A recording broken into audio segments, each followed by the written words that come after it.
अब देखिएगा कॉम्प्लेक्स का चैप्टर नंबर 1 स्टार्ट कर रहे हैं। ये कुछ नहीं है, वैसे तो सबसे शुरू में पढ़ना चाहिए था सर, लेकिन अब सबसे लास्ट में पढ़ रहे हैं। इंट्रोडक्शन की तरह सही है ना, क्योंकि इसमें से भी जो है कभी कभी जो है क्वेश्चन आ जाता है, यहाँ कभी कभी क्वेश्चन आ जाता है। कुछ बेसिक चीज़ें इसमें सिखाई जाएंगी, थोड़े ही सवाल हैं, 3 या 4 वीडियो में जो है चैप्टर खत्म हो जाएगा। ये है 1.6a डिवाइवर थ्योरम।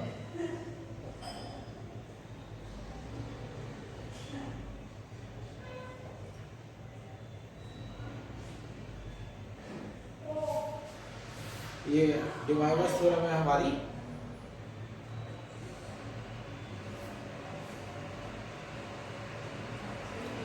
अब हमारे पास ये डिवाइवर थ्योरम है। डिवाइवर थ्योरम को जो है अब हम प्रूव करने जा रहे हैं।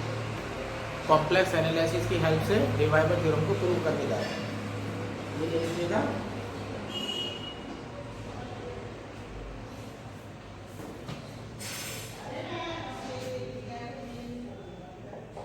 Late Z1 is equal to R1 into the power I theta 1 R1 cos theta 1 plus I sin theta 1, Z2 is equal to R2 into the power I theta 2 R2 cos theta 2 plus I sin theta 2।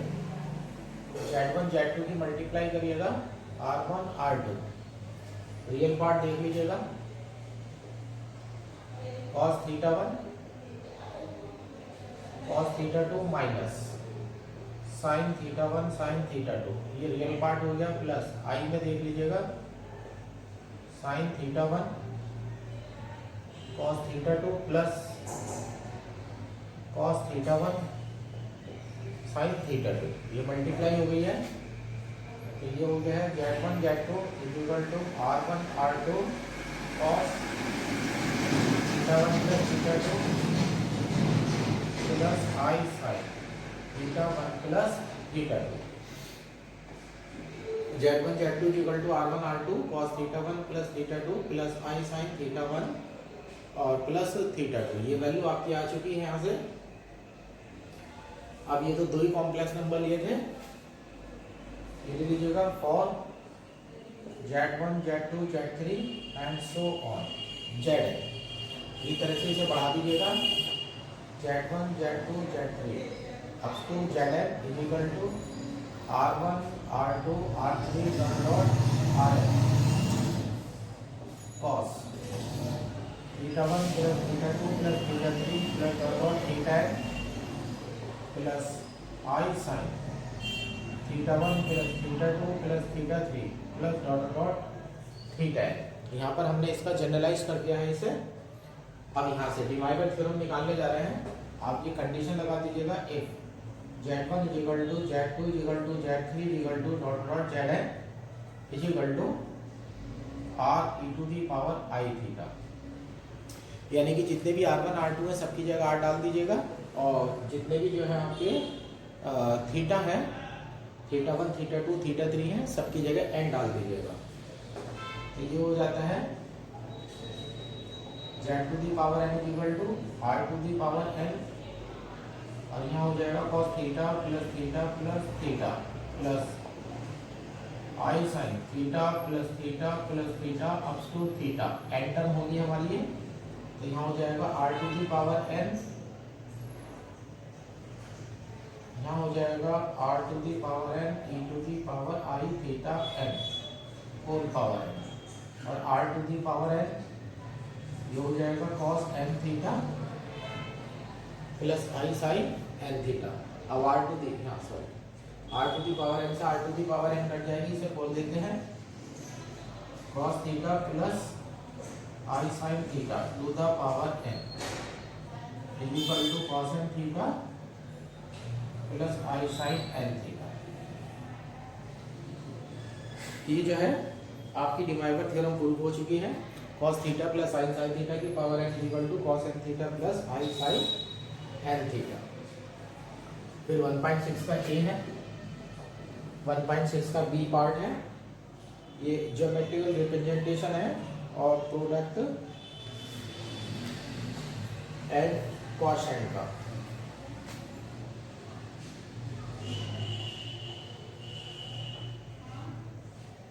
Geometrical representation of product and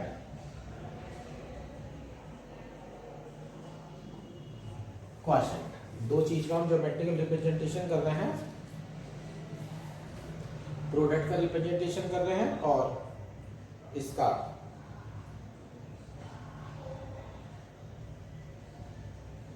quotient का representation कर रहे हैं। अब Z1 Z2 जो है ये वाली value तो आप ऐसे कैसे ले आइएगा, यहां से आ जाइएगा,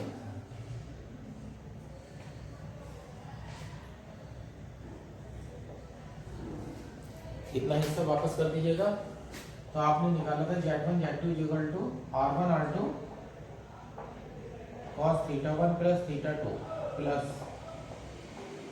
I sin θ1 प्लस θ2। मोड ले लेंगे तो यहाँ से mod Z1 Z2 equal to R1 R2 mod Z1 into mod Z2। Angle ले लीजिएगा, argument of Z1 Z2 equal to angle θ1 plus θ2, तो ये हो गया argument Z1 plus argument Z2। अब ये ले लीजिएगा general form, mod Z1 Z2 up to Zn mod Z1 mod Z2 up to mod Zn,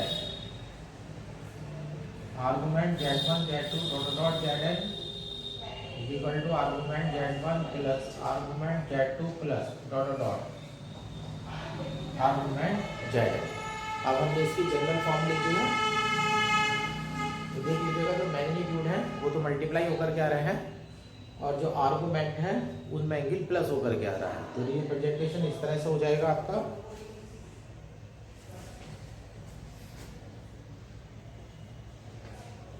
ये हमारा कॉम्प्लेक्स प्लेन है, X axis Y axis origin. Suppose कर लीजिएगा ये पॉइंट P1 है, Z1 है, ये एंगल θ1, P2 है, कॉम्प्लेक्स Z2 है, ये एंगल θ2 है। ऐसे ही कहीं Pn है, ये Zn है और इसका जो एंगल है वो θn है।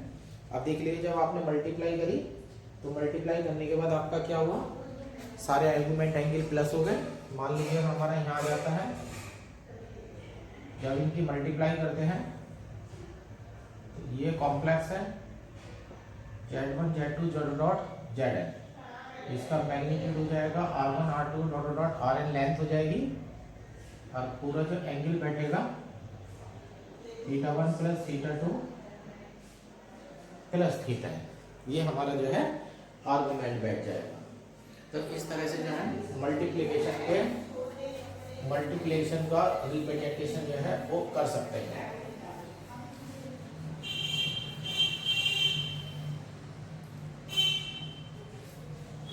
इस तरह से मल्टीप्लाई को आप डायग्राम में रिप्रेजेंट कर सकते हैं। अब क्वेश्चन को दिखाने जा रहे हैं।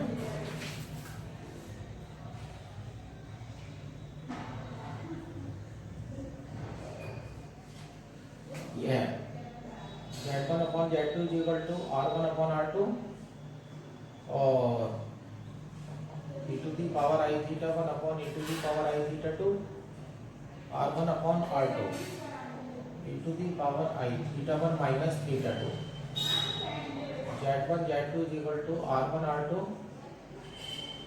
cos θ1 minus θ2 plus I sin θ1 minus θ2।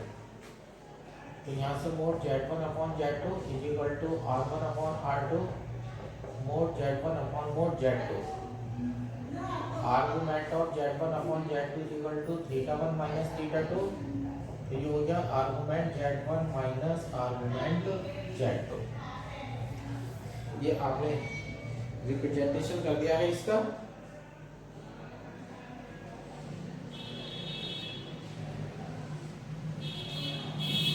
θ1 minus θ2 हो गया है, तो यहाँ से डिवाइड का रिप्रेजेंटेशन हो, divide argument Z1 upon Z2 की जो वैल्यू है वो argument Z1 minus argument Z2 के इक्वल जो है वो आ रही है।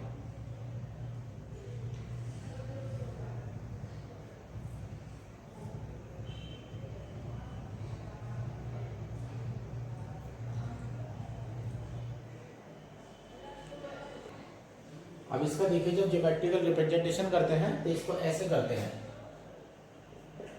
Argument z1 upon z2 equal to minus argument z2 minus argument z1।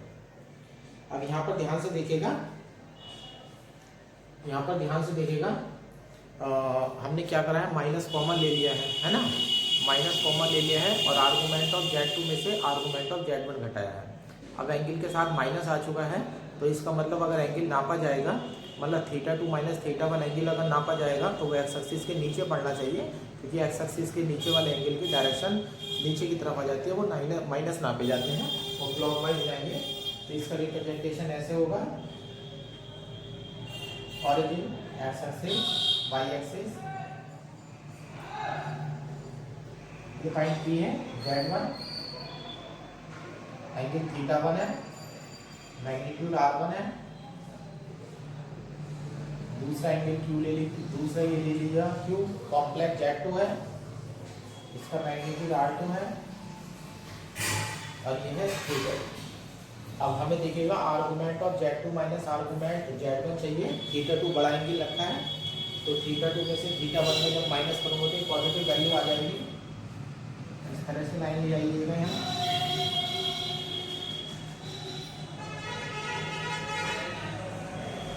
θ2 minus θ1, ये पॉइंट आ रहा है z1 अपॉन z2, ये मैग्नीट्यूड r1 अपॉन r2 है, मैग्नीट्यूड r1 अपॉन r2 है, साइज जो है मैग्नीट्यूड का छोटा कर दिया है। और दूसरी बात, मैंने मान करके चला हूँ कि θ2 बड़ा है θ1 से, तो θ2 में से θ1 जब मैं माइनस करूँगा तो मेरी पॉजिटिव वैल्यू आएगी, और इसलिए जो है और साथ में क्या लगा हुआ है, माइनस लगा हुआ है, तो एंगल देखेगा, एंगल का एरो देखेगा। जो भी एंगल एंटी क्लॉक नापे जाते हैं वो पॉजिटिव होते हैं, और जो भी एंगल जो है क्लॉकवाइज नापे जाते हैं वो नेगेटिव होते हैं। तो इसका जो आर्गुमेंट कहलाएगा, एक्स एक्सिस से बनने वाला एंगल θ2 माइनस θ1 होगा, लेकिन ये क्लॉकवाइज डायरेक्शन में नापा गया है तो इसलिए इसके साथ माइनस अटैच्ड होगा।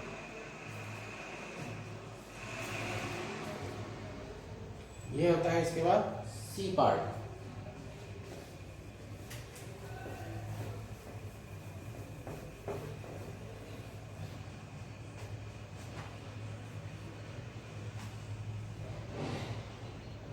Representation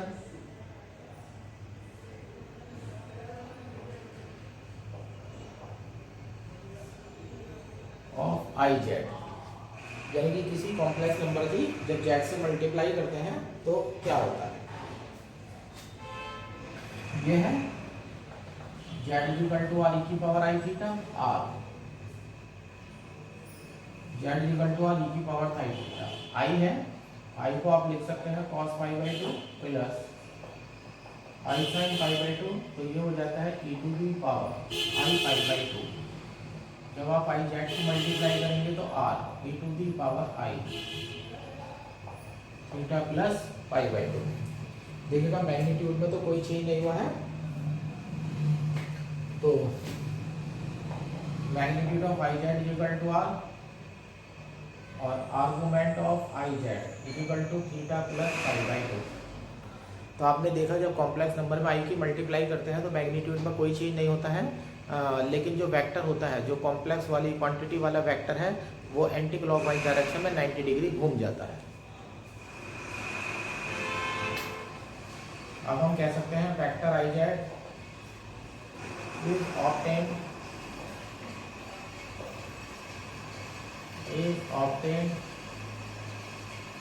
by rotating the vector z through π/2 in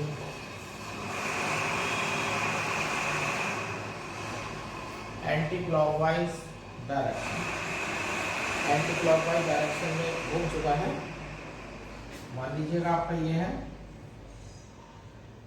origin x axis Y axis, ये कोई पॉइंट आपका पी है, मैग्नीट्यूड आर हो गया, ये एंगल थीटा हो गया। अब इसे 90 डिग्री रोटेट कर दीजिएगा, ये 90 डिग्री हो गया, ये नया पॉइंट आ गया क्यों, ये रिप्रेजेंट करेगा आई जेड को, जबकि ये रिप्रेजेंट कर रहा है जेड को। तो मैग्नीट्यूड ऐसा का ऐसे रहेगा। यानी कि कॉम्प्लेक्स नंबर में अगर आई से मल्टीप्लाई करते हैं तो मैग्नीट्यूड में कोई चेंज नहीं होता है, लेकिन जो वेक्टर है वो 90 डिग्री से एंटी क्लॉकवाइज डायरेक्शन में रोटेट हो जाता है। फिर ये है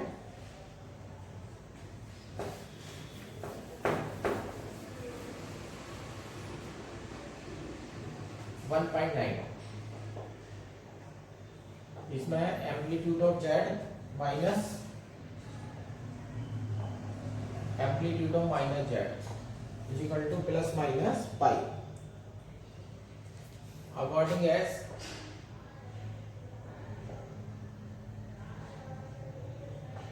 एम्पलीट्यूड जेड इज पॉजिटिव और नेगेटिव। मैं नॉर्मली एम्पलीट्यूड वर्ड बहुत कम इस्तेमाल करता हूँ, मुझे आर्गूमेंट लिखने की आदत है। एम्पलीट्यूड और आर्गूमेंट दोनों हमारी एक ही बात होती हैं। अब हम प्रूव करने वाले हैं, तो आर्गूमेंट ऑफ जेड में से अगर आर्गूमेंट ऑफ जेड कह लीजिएगा, एम्पलीट्यूड ऑफ जेड कह लीजिएगा। एम्पलीट्यूड ऑफ जेड में से अगर माइनस आप कर रहे हैं एम्पलीट्यूड ऑफ माइनस जेड, तो वो प्लस पाई भी आ सकता है, माइनस पाई भी आ सकता है। वो इस बात पर डिपेंड करता है कि जो एम्पलीट्यूड जेड का वैल्यू है वो पॉजिटिव आई है या नेगेटिव आई है। अब इस तरह से देख लीजिएगा। पहला case, if amplitude z is equal to theta ले लीजिएगा, ये पॉजिटिव वैल्यू है आपकी, पॉजिटिव का केस दे रहे हैं। Amplitude of z is equal to theta ले लीजिएगा। अब यहां से देख लीजिएगा,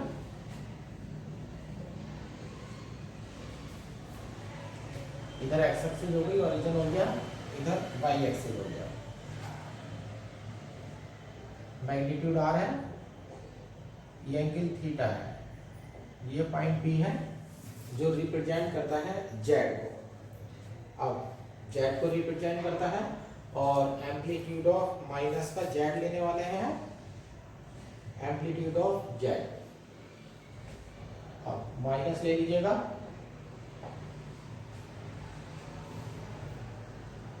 amplitude of minus Z.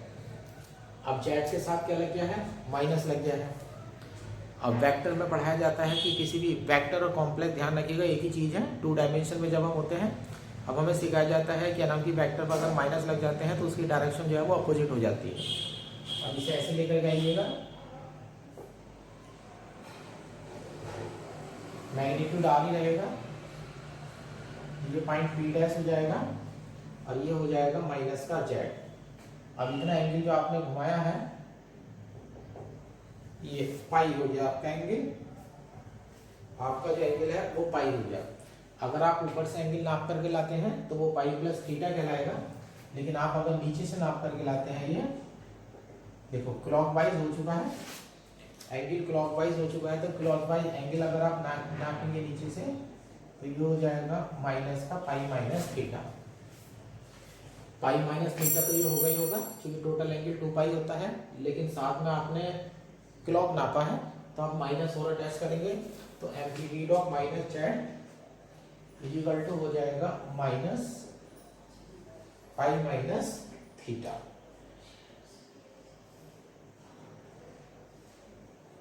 Minus का पाई माइनस थीटा हो जाएगा।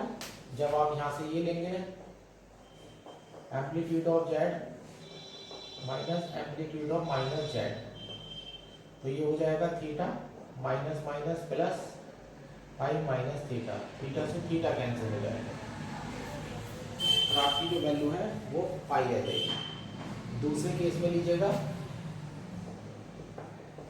If amplitude of z is equal to minus theta. अब देख लीजिएगा एम्पलीट्यूड ऑफ जेड को क्या लिया गया है, माइनस का थीटा लिया गया है। अब मैं इधर बना देता हूं,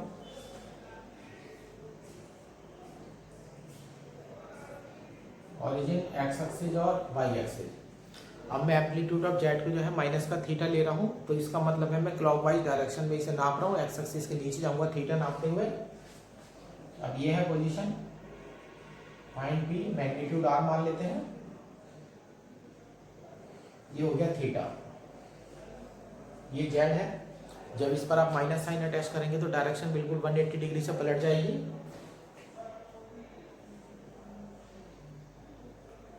ये मैग्नीट्यूड आर हो गया, ये हो गया पी डैश, और ये माइनस का जेड हो गया, और ये पूरा एंगल आपका पाई होगा।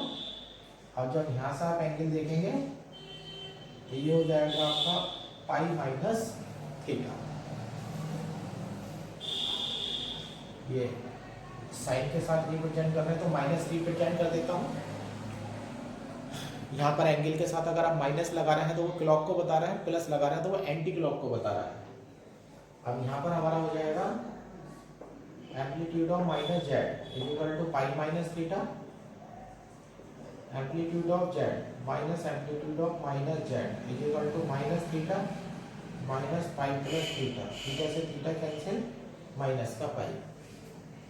तो इस तरह से देखना, इस तरह से आपने देखा जेड के आर्गूमेंट में से अगर माइनस जेड का आर्गूमेंट आप माइनस करते हैं तो दोनों वैल्यू आ जाती हैं। अगर जेड का आर्गूमेंट पॉजिटिव है तो वैल्यू पाई आती है, और जेड का आर्गूमेंट अगर निगेटिव है तो वैल्यू माइनस का पाई आती है। ये छोटी छोटी चीजें हैं, ये हमारी बेसिक चीजें हैं। अब मैं आपको एंगल रिप्रेजेंट करना दिखा रहा हूं।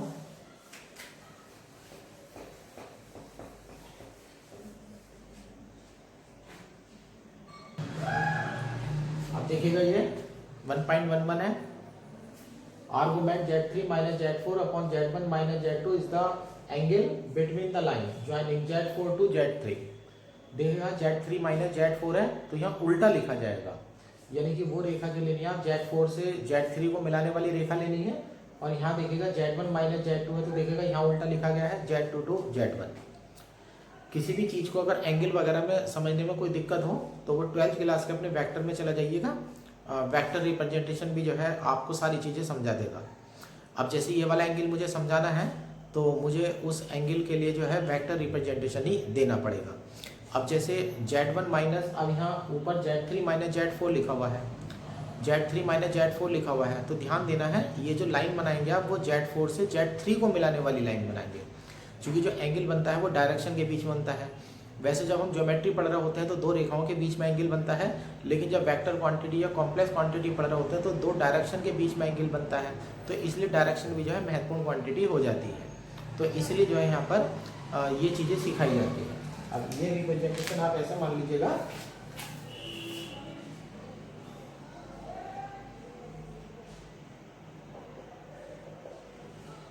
ये आपका ओरिजिन हो गया, एक्स एक्सिस हो गया और वाई एक्सिस हो गया। ये दो लाइन ले लीजिएगा, इस तरह से दो लाइन हम ले लेते हैं। ये पॉइंट ले लेते हैं, ये पॉइंट ए है Z1, इधर पॉइंट बी है Z2, ठीक है। अब Z1 और Z2 जो है मैंने दोनों एक ही रेखा पर लिए हैं, ठीक है। अब ये एंगल ले लेता हूं मैं, अल्फा एंगल में मान लेता हूं। तो ये जो लाइन इधर को बनाई गई है, अब ऐसे समझिएगा डायरेक्शन बी से एक ही तरफ को जा रही है, तो लाइन जो है ज्वाइन कर रही है Z2 को Z1 से। अब ऊपर Z3 माइनस Z4 है, तो जो लाइन बनाऊंगा मैं वो Z4 से Z3 को ज्वाइन करेगी। ये पॉइंट मैं C लेता हूँ, ये Z3 है, और ये पॉइंट लेता हूँ मैं Z4। ये मैंने पॉइंट ले लिया है D Z4। अब इसका एंगल डाल देते हैं यहाँ, ये एंगल थीटा है, ये एंगल थीटा है तो ये भी थीटा होगा। एक्सटर्नल एंगल है बहिष्कोण। अब ये अल्फा हो गया है और ये इधर थीटा हो जाएगा, न्यूमेरिकली देखेंगे तो आप, और एक्सटर्नल एंगल दोनों के सम के इक्वल हो जाएगा, तो ये हो जाएगा थीटा प्लस अल्फा। तीन एंगल बनाए हैं मैंने, तीनों एंगल की डायरेक्शन देखिएगा मेरे पास वो एंटी क्लॉकवाइज जो है वो ली गई है तीन एंगल की। अब इसे मैं वेक्टर में बनाने जा रहा हूँ। इसमें late A, B, C, D points represent complex numbers Z1, Z2, Z3, Z4। अब यहाँ पर Z1, Z2, Z3 को रिप्रेजेंट कर रहे हैं। अब इसके लिए आप चलते हैं, यहाँ से देख लीजिएगा,